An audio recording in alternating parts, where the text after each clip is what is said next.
आज म्हटलं काहीतरी हेल्दी खाऊया म्हणून रात्री मूग भिजत घातले होते। मूग छान भिजले होते। मग सकाळी उठून मस्त गरमपैकी पाणी केलं, त्याच्यात थोडं मीठ घातलं आणि पाणी उकळेपर्यंत थांबले आणि त्याच्यानंतर मूग त्याच्यात घालून उकळायला ठेवली आणि मग मम्मी आम्ही चहा पिऊन वगैरे बोलतच होतो। तेवढ्यात बघा माझा हा कांड झाला, माझी चहाच सांडली खाली। मग दुसरा चहा वगैरे घेतला थोडा, म्हणजे गुळाचा चहा लागतो ना, तो चहा वगैरे पिले आणि त्या मांजरींच्या चालू होत्या मस्ती। हे 2 पिल्लं आलेत, अचानक आलेत, माहीत नाही कुठून, 2-3 दिवस झाले इथेच खेळत आहेत। मग त्याच्यानंतर मी सगळे कपडे वगैरे धुवायला काढले। आज गादीचं कवर वगैरे म्हटलं सगळं चादर वगैरे धुवून काढते। मग ते धुवायला नेलं आणि मशीनीत टाकलं। त्याच्यानंतर मी फ्रीज वगैरे आवरले, त्याच्यातलं मला मसाला वगैरे काढून ठेवायचा होता, तो व्यवस्थित काढून वगैरे ठेवला आणि मग माझे तोपर्यंत मूग वगैरे शिजून झाले होते, हे बघा।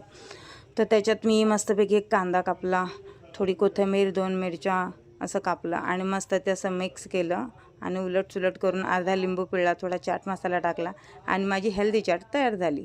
ही मस्त खाऊन मी एन्जॉय वगैरे केली आणि नंतर थोडे मखाणे पण खाल्ले। पडदा धुवून झाला होता तर तो पण मी म्हटलं लावून घेते, असा त्याच्यात सुकला असता तो। त्याच्यानंतर भांडी वगैरे थोडं आवरून घेतलं, केळी घेतली होती, मग आद्विकाने केळी वगैरे खाल्ली। तिची मस्ती तर एक दिवसभर चालू राहते।